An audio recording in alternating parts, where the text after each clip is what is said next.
So I started my new job in sales this week, and I'm enjoying my training. I think I'm doing okay. I start on the phones tomorrow after all of this memorization work and role playing and shit, and I'm looking forward to it. But it's kind of a new stage in my life. How can you say?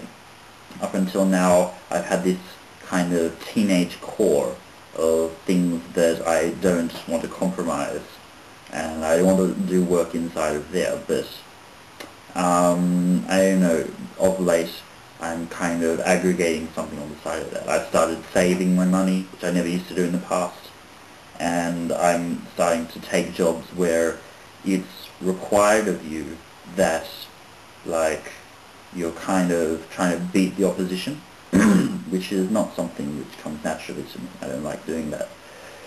I don't like that headspace. Now, so what is sales? Sales, I've written down on my fucking computer here, yeah. Psychology plus capitalism equals sales. Now what do I mean by this? Well, trade isn't sales. You know, people can make it out to be sales, but bartering, you know, just the original, the meaning of the word trade is not something which requires you to sell anything. Trade is basically between, you know, two organizations, groups of people, or whatever. You know, they just say, well, you know, we need this, we got this, and then, you know, the two sides go into this kind of, you know, they become joined for a little while, and they see what they can do together.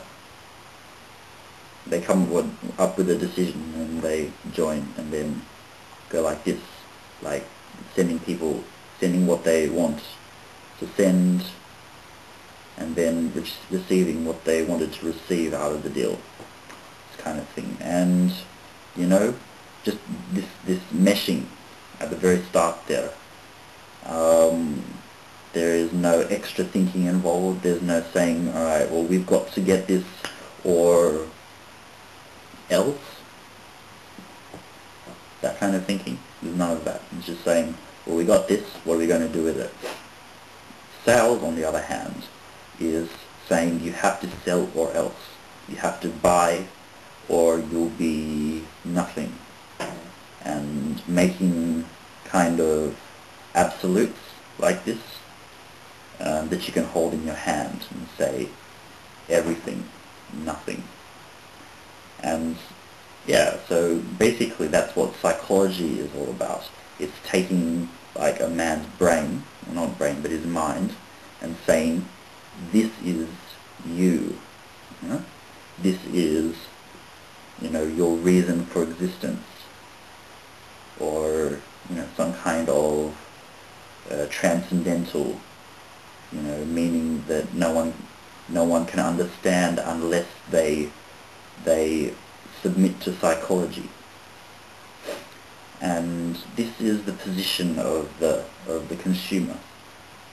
It's the patient, someone of whom something is required, a change in behavior, or an adjustment of behavior to give you, you know, the money.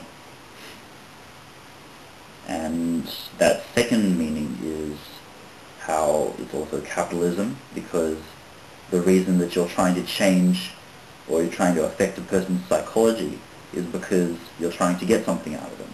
You're trying to get, you know, just the unit of human desire, which is, you know, currency. So, I mean, what can you do as a salesperson, really? You can go out there and you can say, well, we've got this thing, why don't you buy it? And if this feeling is transported perfectly into a person, well, they can do one of two things. They can say, okay, I will buy it, Or they can say, okay, I consider your position, but I don't want to buy it. Or buying it has no purpose. This second figure, if the salesman has done their job perfectly, if they're like the best salesman in the world, and the person says no, that's because the other person is at the level of bartering. They're not at the level of sales psychology. They're not at the level of having their mind understood, because it's not about consciousness. It's not about subjective individuality. It's about what you can do in a situation between two people and say, well, I have in my heart this thing that I want to do, and what you are suggesting to me fits with that, doesn't fit with that. And I guess that's the thing that people in the modern world have to be careful of. Like, if you're being sold to, like, if your psychology has been understood by somebody and they have given you a task to become some kind of capital, or whether what constitutes you as a person has not yet been understood as a kind of capital. And this is very difficult to do. Or, there is, the inability of funds to be allocated back in the late 80s for AIDS research or something. Just most white people kind of didn't have a real understanding of, gay lifestyle, the gay politic. And they decided that, any kind of capital outlay, you could put it like that, or any kind of assistance to get rid of, make a wholehearted attempt to get rid of the disease AIDS. Maybe it was met with a certain amount of resistance, and this is a problem of capitalism. Exactly. It's not a problem of politics. Well, it is as well. What am I saying? But the fact that gay people were understood to be a certain thing, their relationship to this new disease AIDS was understood to be, if not a positive thing, then at least a kind of necessary thing, something that shouldn't be interfered with, God's hand, whatever. And funds were not allocated. Companies were not formed. Research was not given prominence that maybe the scientific or later epidemic nature of it might have decreed. Had there been a kind of psychological reason for that relationship. Oh man, I don't know what I'm talking about anymore. Look, all I'm going to say is, sales is great for getting stupid people, really. People that impulse buy.